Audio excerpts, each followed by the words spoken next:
Today's talk is entitled From Black Death to COVID-19, How Pandemics Shaped Human History. Dr. Faisal Kok has kindly accepted to give us this talk today.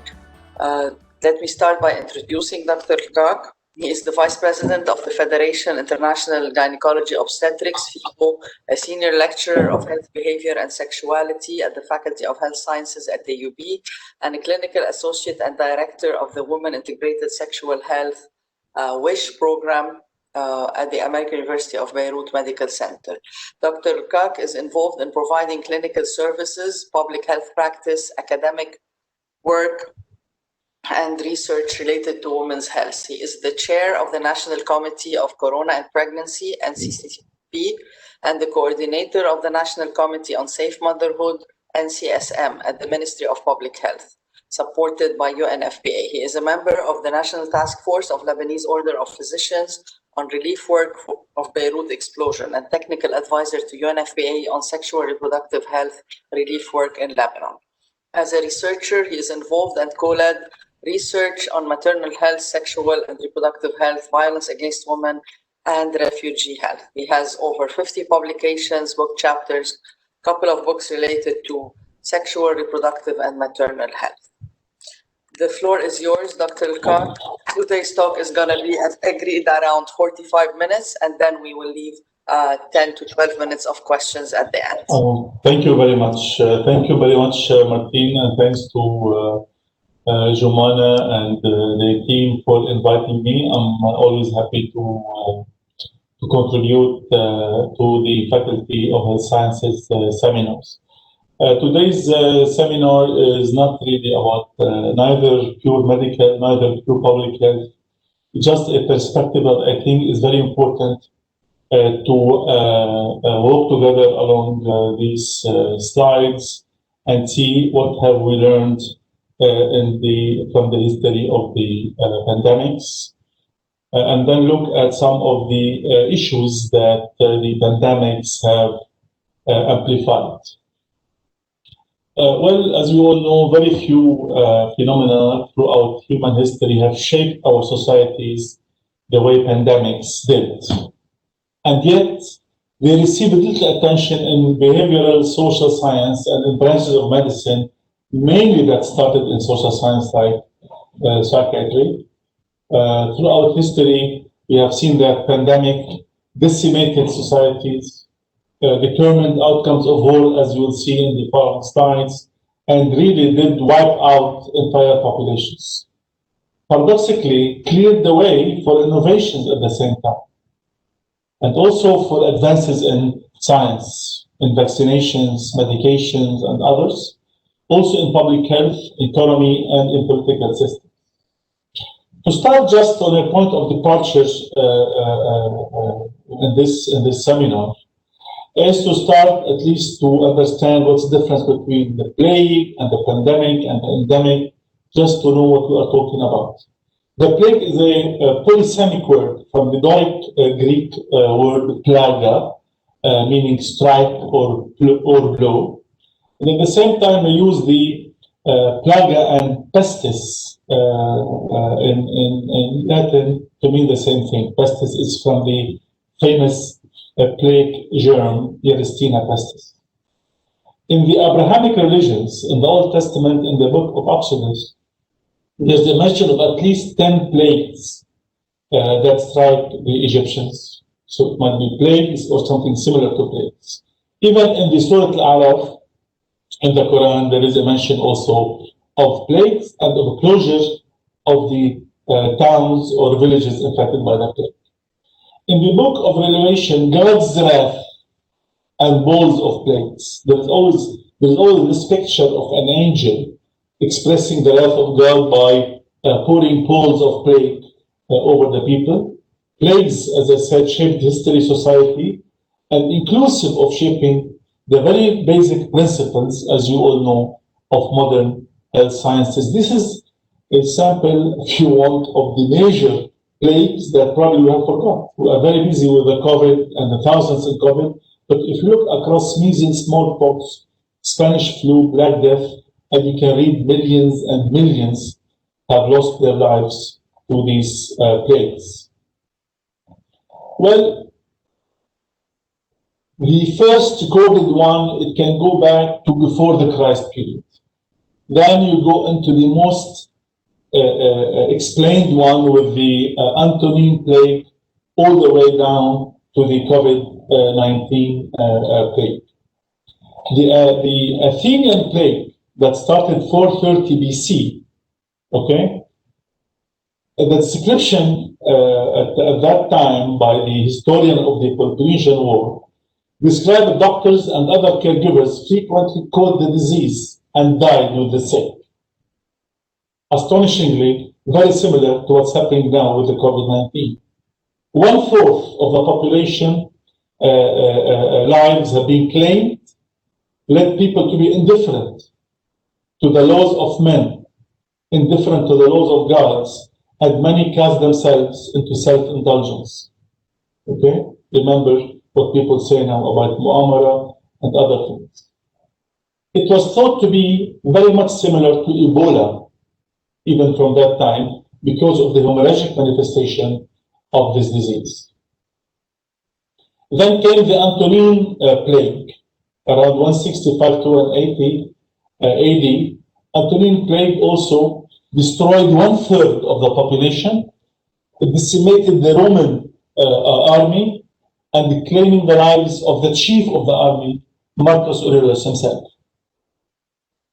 Because of this horrendous loss of lives, there was a renewal of spirituality, a renewal of religiousness, okay, creating conditions for spreading new religion at that time. And that explains the spread of Christianity, okay, and of course, the beginning of the decline of the Roman Empire. The first real plague that's documented to be caused by Yersinia pestis began in the Pelusium in northeastern Egypt at the shores of Port Said in the year 541 with a typical manifestation of plague, okay? And those who attended to the sick were in a state of constant exhaustion. Again, remember COVID. And for this reason, everybody pitied them no less than those who suffered. The plague moved across the shores and the coastal cities to Constantinople around 442 during the time of the famous Emperor Justinian, who was the Byzantine or the emperor of the eastern part. And that's why it's called Justinian plague sometimes. The plague did not burn itself until 750. It's almost 200 years, wiping 40 to 50% of the population of the coastal cities. Then there was a new world order. Powerful new religion, Islam, had arisen, taking territory that included the territory of the empire of Justinian, in addition to the Arabian Peninsula, while at the same time much of the Western Europe came under the control of the Franks. Okay, again issuing the fall of the Roman Empire and the rise of the Ottomans at that time. From another perspective, Justinian plague. Sorry to interrupt, but I'm getting a message from Dr. Imad Bahalbaki that your voice is not very clear. It's kind of cutting. Maybe you can adjust the microphone, or there's an echo. It's much better with the headphone, I've been told. Are you hearing echo yourself? Now it's better. Maybe you should adjust a little bit the microphone from your headset. How this? Okay. So we're now at 46 participants, just for you to know. Good. So from another perspective, the Justinian plague really flattened inequality, okay? Hitting the powerless and the powerful alike. Even Justinian himself contracted and survived, but his rule didn't survive. Well, the question that came in here, was the pestilence partly responsible? If so, then history is written not only by men, but also by germs. Interesting. That's not from me, that's from the quotation for one of the historians at Harvard. This brings the other question about involvement of epidemics in the body politics. You have your slide. We are seeing only the title slide. This is you don't see all the slide? No, it's as if you have your screen on the title slide. There must be a connection issue probably at your office. Yes, now it's better. Please put on the slides. It is. No, it's back to the first slide. Still the first slide now? Yes. Now, you see the slide? Yes, now okay. Okay. So I was saying about the involvement of epidemics and body politics being short-lived or protected or recurrent. And usually, because of their nature, epidemics partner with war, sometimes favoring the aggressor, as the case of Napoleon in Haiti, sometimes favoring the aggressed, like, for example, the Germans in the First World War. But always remember that epidemic diseases can become endemic, okay, to become epidemic again when they're carried to the new region or when conditions change. And this is the case of the greatest killer, or the smallpox. The smallpox is considered to be the greatest killer in history, even sometimes called the speckled monster. It killed more than 1 billion people before it was eradicated in the mid-20th century. We don't know the origin, but it's believed that since the domestication of animals it started, it was even found in the remaining of the Ramses V from the pharaohs who lived in 1154. It was contracted after Christ by the Roman army during the war against the Parthian in Iraq, Baghdad in 162. It became endemic throughout Europe and Asia, and the overall fatality of smallpox was around 30%, more so among young children, to the extent that when they were born, they were not given any name unless after 1 year to make sure they're gonna survive. So after that, there was this survival issue for those who get immune, and the other issue is that they have the chance to raise their children and the chance to go out and discover new lands and the new areas. And because of that, the Europeans who want to discover new lands and new areas brought what we call the virgin soil disease, which is called by Crosby, the historian, the first New World pandemic, and that was around 1580. The virgin soil pandemic, by definition, is when population at risk have had no previous contact whatsoever with the disease, and they are immunologically defenseless. They have no immunity against any of those diseases brought by the Europeans. So when they first came to Hispaniola, which is around Haiti and this area, and then to the rest of the Central America and Latin America. It almost eliminated the native Taino population. Tainos were already eliminated, part of them by Columbus, 200 years before that. And then when the Spaniards came, they eliminated all the Taino population. The Aztecs and the Incan Empire was almost eliminated by the smallpox before they were attacked by the Spanish army. In this case, the smallpox seems to have reached Incan Empire before the Spaniards did. So the Spaniards, they arrived there and everybody was either dead or sick or exhausted. To the extent that two friars who were with the conquistadors, they write to the King of Spain, Charles I, reported that a third of the island's inhabitants were stricken. It has pleased our Lord to bestow a pestilence of smallpox among the said Indians, and it doesn't cease. So they're happy that God is helping them to invade Central and Latin America. Another impact of this European invasion to the new land is the whole issue, as again described by Toschi, the Colombian exchange.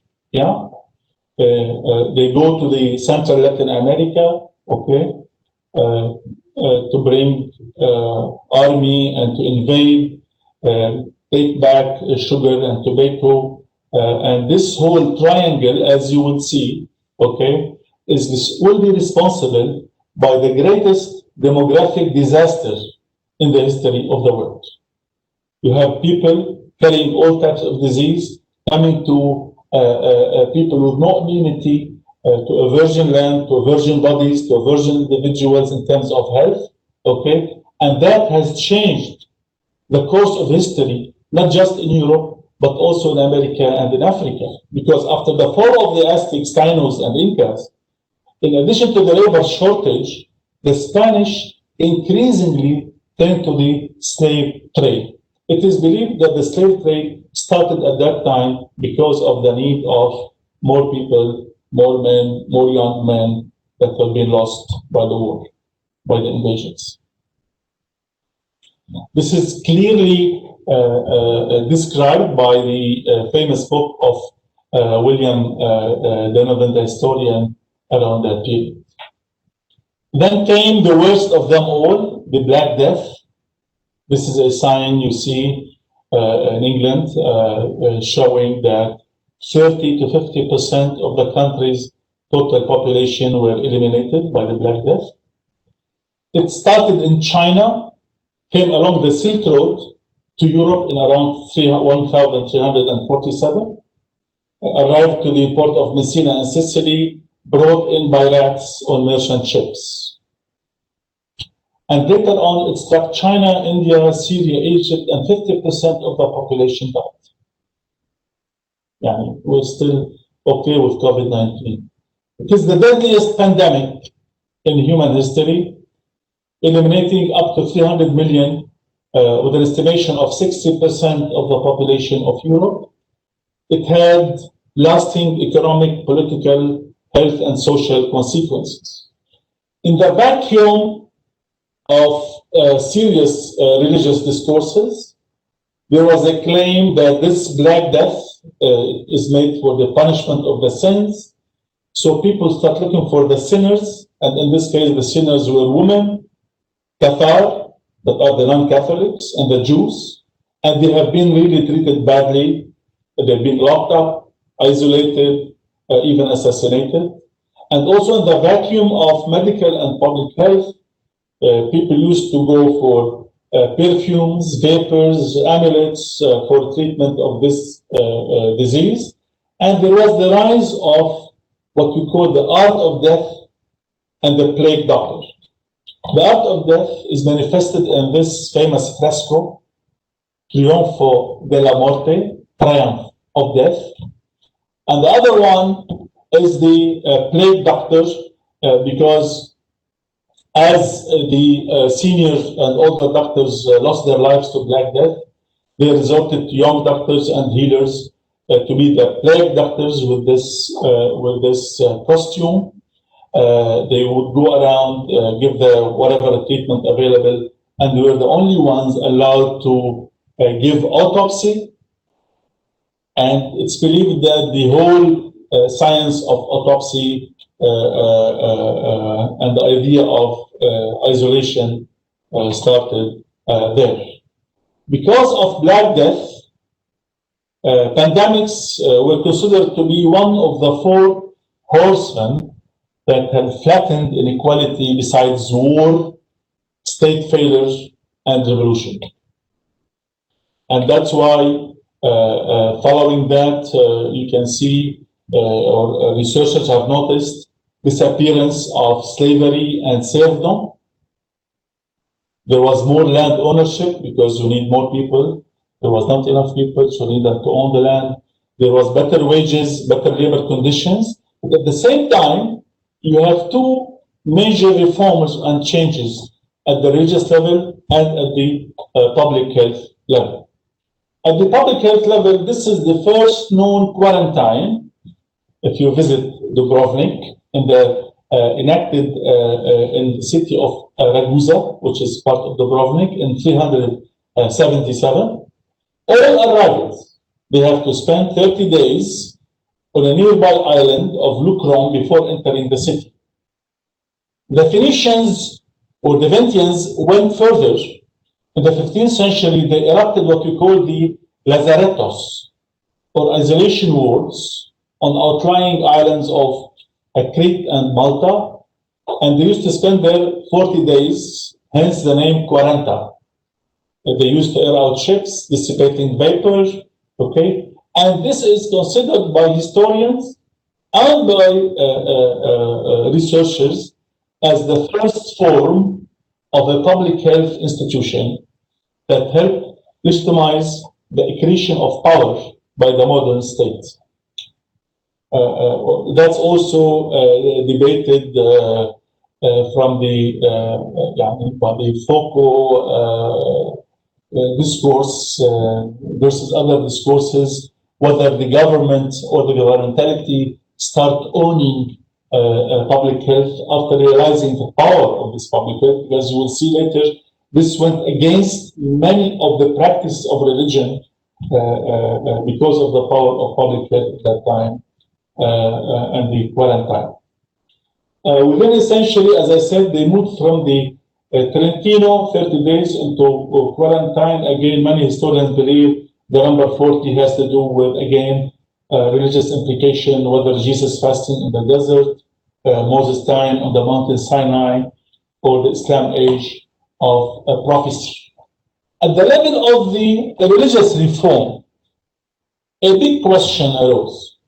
How could be that an event of this kind, like a Black Death, and all those people dying, okay, in the presence of a wise, all-knowing, almighty, omniscient divinity? The church was helpless, as you can imagine. The plague was spreading like wildfire, okay? And the faith of people in the clergy was really shaking. Why can't help? Why you're not doing anything? What can you do about it? All those people are dying. Where is your God? Where are the saints and stuff? And the church never regained power it had enjoyed before the plague. There was a rise of the flagellant movement and the widespread of Jewish persecution being blamed for the plague. And it's believed that that gave the rise for the reform by the Protestant movement in the 16th century that further weakened the church. Then came the Spanish flu, which is called the forgotten pandemic because it fell during the First World War.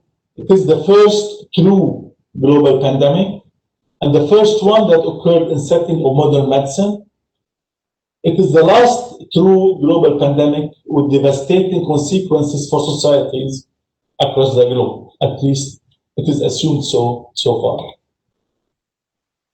The mortality went up to 20%, 1/4 of the population contracting the flu at one point. Death went up to 100 million. It killed more individuals in a year than the Black Death killed in a century, and it was responsible for the end of the World War I because it was affecting young soldiers who were coming from different parts of the world to engage in the war. While launching the offense in the March of 1918, the Germans had a very weak army.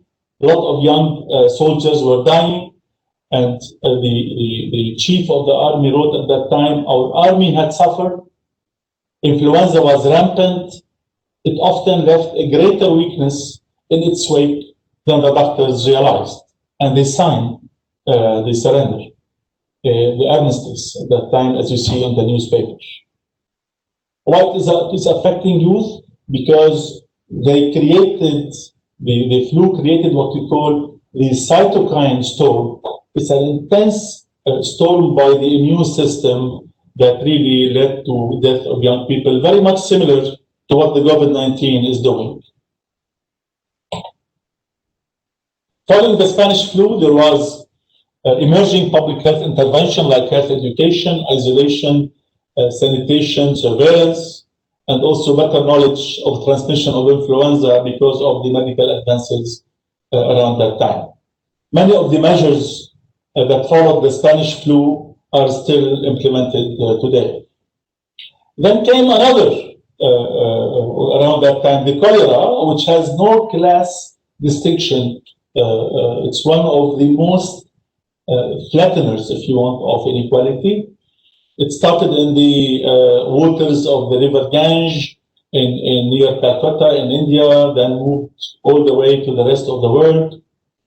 As you can see in a description by Walter Scheidel, a very interesting book, Encyclopedia, The Great Leveler, the cholera led to violence and riots in UK, in Aberdeen, in Italy, against authorities and against the interventions and the procedures by those authorities.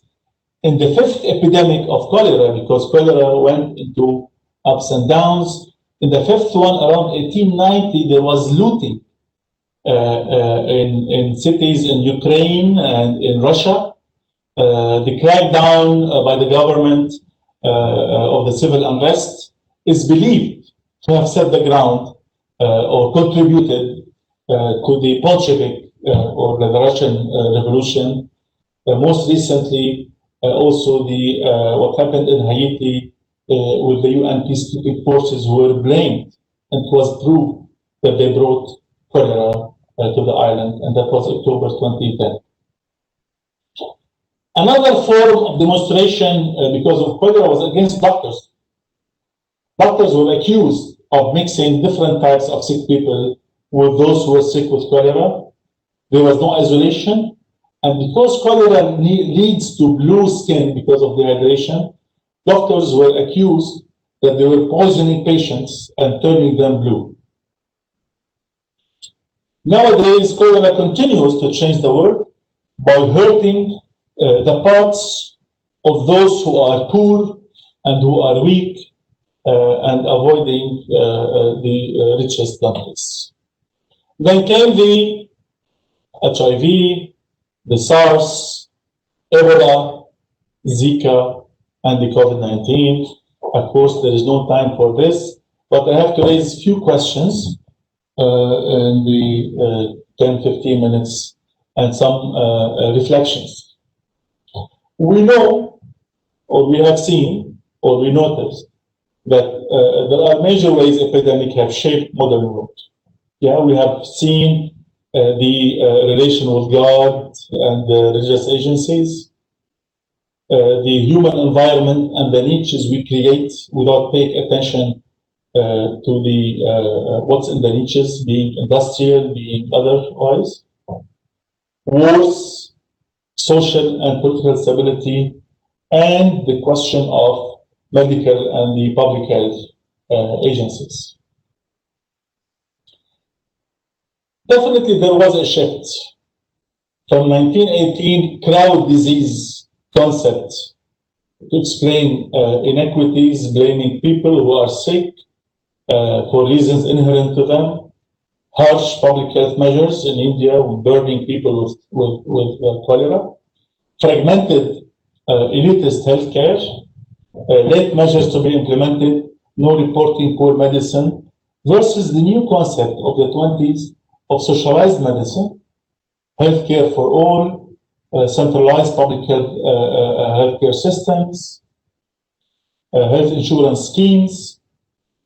And 1919 in Vienna, the International Bureau for Fighting Epidemics, a forerunner, along with the health branch of short-lived League of Nations, what came today to be the WHO, started in 1919 following the Spanish flu and the cholera and all these epidemics.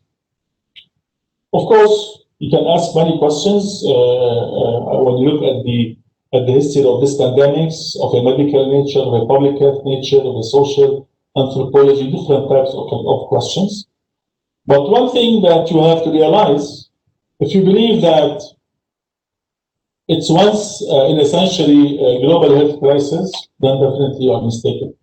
Because if you have seen one pandemic, you have seen one pandemic.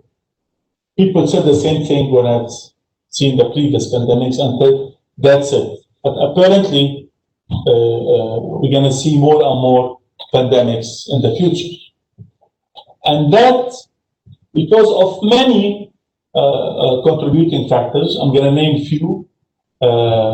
The issues of inequality have been highlighted, a lot of talk about it, a lot of research about it.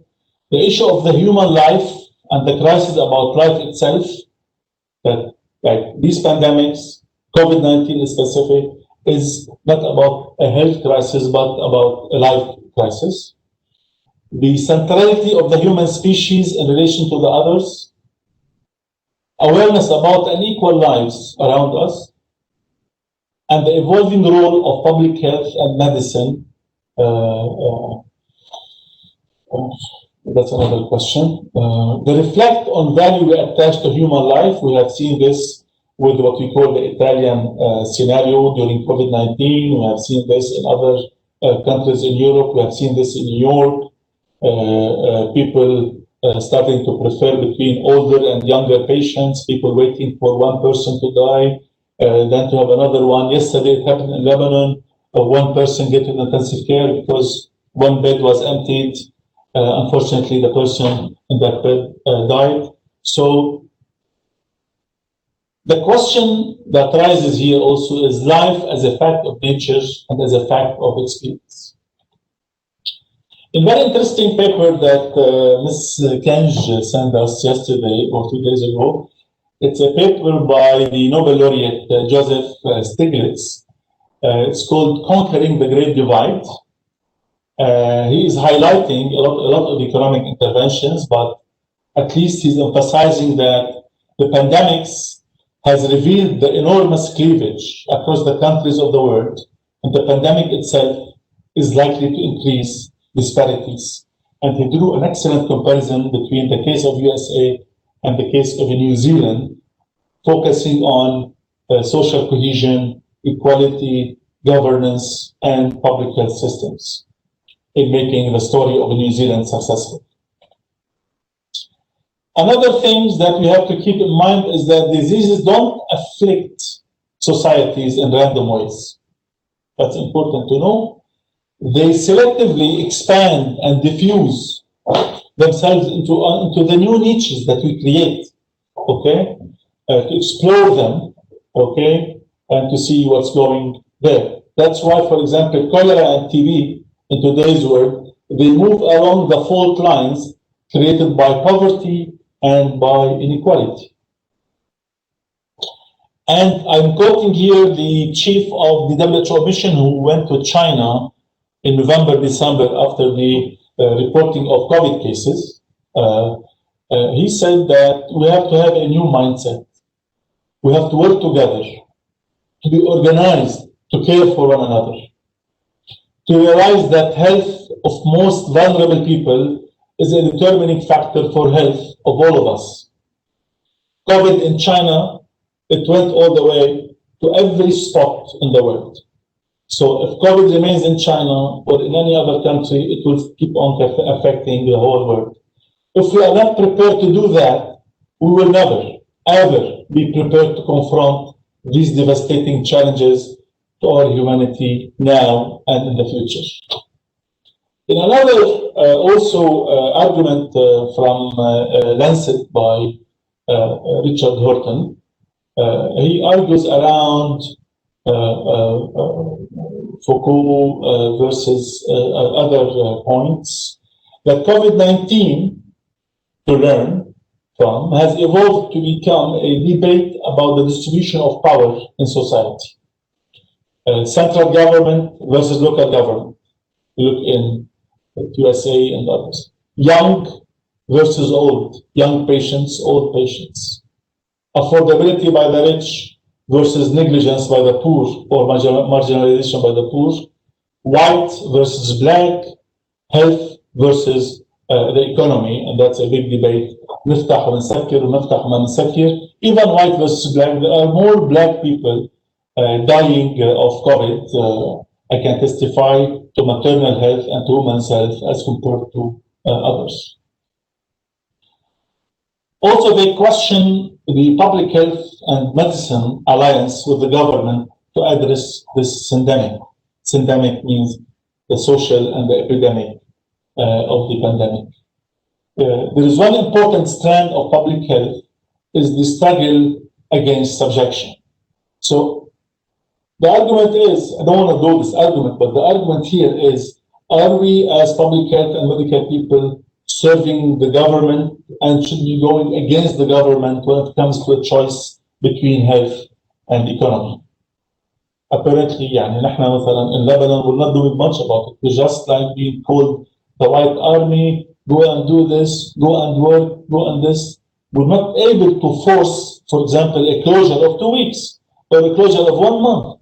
Like in many other places, like UK and others who refused to close in the first place. And then, so this is very interesting also to keep in mind as doctors and public health people who are supposedly agents of the poor. And these questions that also arise, as I said, the issue of are the existing democracies failing to live up to what they have preached and promised in the first place, and COVID is a big stress test for them. The legitimacy of life defined in terms of the biological term versus other components of the social, the anthropological. So life is reduced here to its physical expression. The same question is about politics of life as purpose of equality, actions that we do and governments continue to do that reinforce the unequal worth of some of those lives in our society. There are other debates, again, following the issue of COVID that focus on what's going to happen to the states. There's a debate mentioned in the foreign policy, talking about two contrasting points. The one saying that COVID will strengthen the state and reinforce nationalism, will neither end great power rivalry nor usher in a new era of global cooperation, but there is definitely a retreat from the hyper globalization. The other argument is COVID-19 will create a world that's less open, less prosperous, and less free. The combination of a deadly virus, inadequate planning, failing economy, and incompetent leadership has placed humanity in a new and worrisome path. And the whole issue of what happened, for example, in the West, people refusing until yesterday demonstrations in Rome and in Spain to be locked down because of personal freedom versus the action of locking down everybody by force, very much like the cordon sanitaire done by the French in the previous centuries. In my last few slides, what's going to change the whole demand and the whole training and the whole outlook on healthcare workers, whether they are public health or medical workers, will definitely change.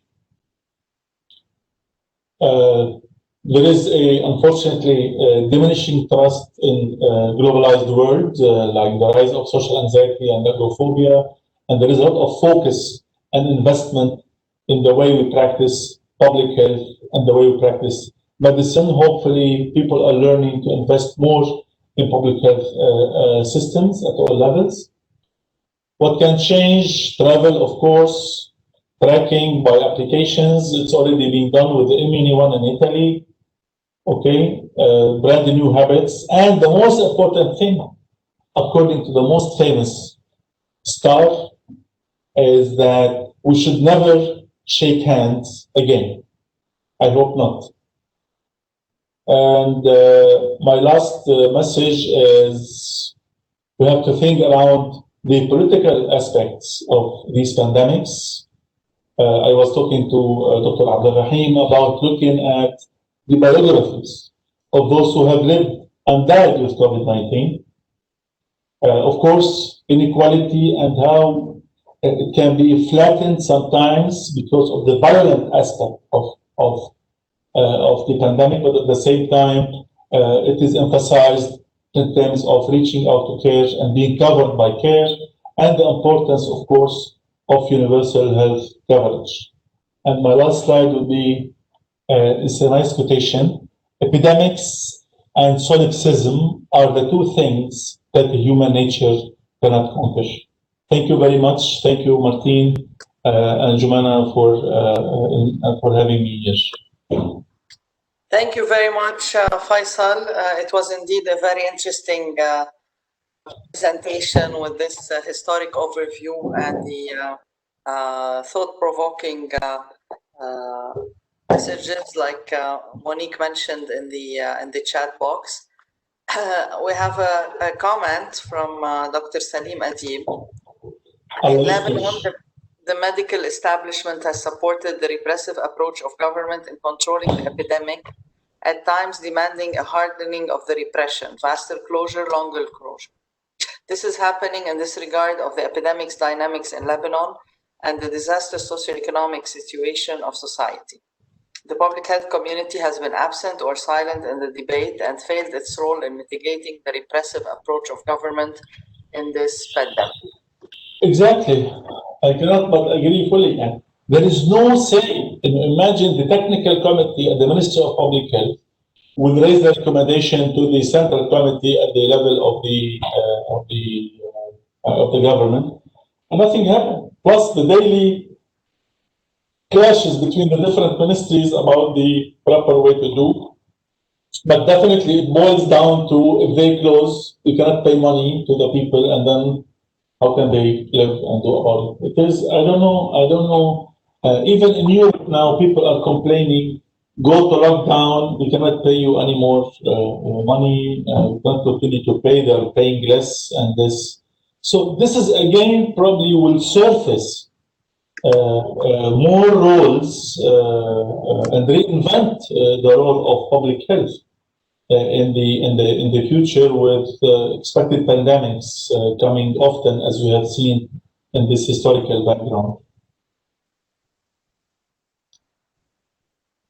Thank you, Faisal. Any other questions and comments? I don't see any in the chat box, nor hands raised. Please, if anyone would like to intervene, just unmute and go ahead, since there are no hands raised. A comment, a question from Tasneem Atatra from WHO. Community resilience evolved over time. Can you please reflect on this further in the time of COVID? Well, thank you for that question. And I think I'm quoting one of the historians, because I read a lot of history in this preparation for this seminar. Like, pandemics can be decisive. See?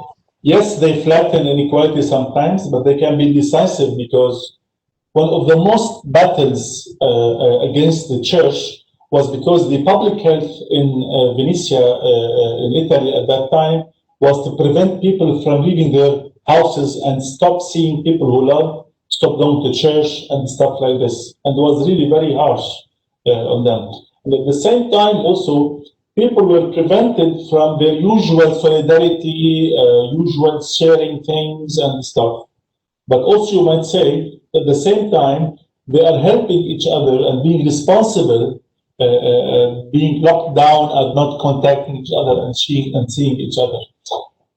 So you can see resilience in different ways. It depends how you look at it.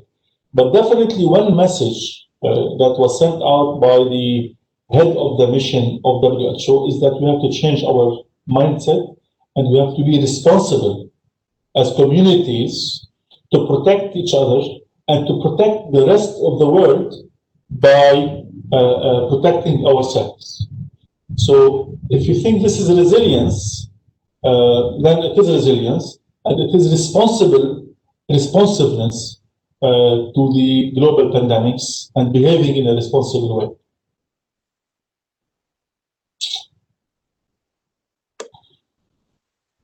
Thank you. Dr. Salim Adib is at this. I don't see resilience being built in times of epidemics. In fact, the worst instincts of self-preservation appear. That's because it is decisive, as we said. In one point, Salim, I agree regarding from the angle of indecisiveness. It can create divisions, local people trying to get the vaccine for themselves, trying to get whatever resources for themselves. In that sense, yes. But in the other sense of wearing masks and not shaking hands and staying away and keeping a distance, this is a kind of responsible behavior. But on the other hand, definitely it's not. Look at now, people are fighting for the flu vaccine. And in the future, they're going to fight for the COVID-19 vaccine. Of course, that's not solidarity. He's following up with the statement saying, if you remember in the previous epidemic of H1N1, people fought over tamoxifen in pharmacies. Tamoxifen? Not tamoxifen, Salim. Tamoxifen is not for H1N1. Tamoxifen is Tamiflu. Tamoxifen is for breast cancer. Yes. Wearing mask is a social act or a self-preservation behavior. Well, it can be both. It can be both. Probably the motive is self-preservation, not social. It has collateral benefits. Yes.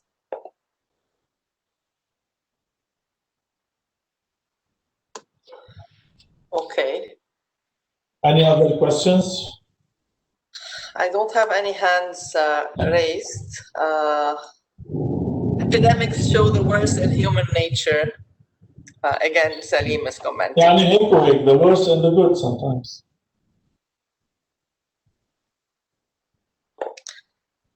Okay, if there are no further questions, then we'll end here. Thank you very much again, Dr. Kar. Thank you. Thank you. We'll end on another message from Salim saying the public health community has to be advocates of the best, and hopefully that's what we all do each in our line of work. Thanks again, and thank you all for attending and engaging with us on this FHS seminar series, and looking forward to the next one. Thank you, Faisal. Thank you. Bye-bye.